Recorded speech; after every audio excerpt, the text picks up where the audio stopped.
The United States now, and President Donald Trump has given the longest congressional address in history, using 100 minutes to defend his administration's priorities, laying out the agenda for his second term.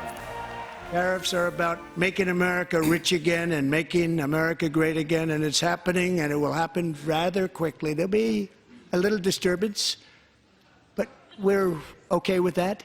Yeah, the speech was met with sustained support from Republicans and repeated protests from Democrats, showcasing the strong political divide that runs through the United States. And joining us live to discuss it all, former Washington CNN political commentator Chris Cillizza. Good morning to you.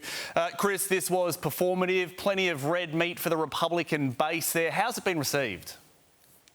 Well, David, I think it, as you noted, was 100 minutes long, and it started at 9 p.m. Eastern time. Donald Trump didn't finish speaking until just before 11 p.m. Eastern time on the East Coast of the United States. I can tell you that there's not a huge audience at that time. So I think a lot of it, and this is true, I think, with major speeches all over the world, a lot of it's being consumed in social media, YouTube, Instagram, TikTok, how it's cut up. And I think that in that regard, Donald Trump did a very good job. He talked about a bill he passed that will penalize undocumented immigrants in this country who've committed a crime, the Lake and Riley Act, it's called. He made a 13-year-old boy who had suffered, with brain cancer, an honorary Secret Service member. He named a nature preserve after a young girl who had been abducted and murdered. Right?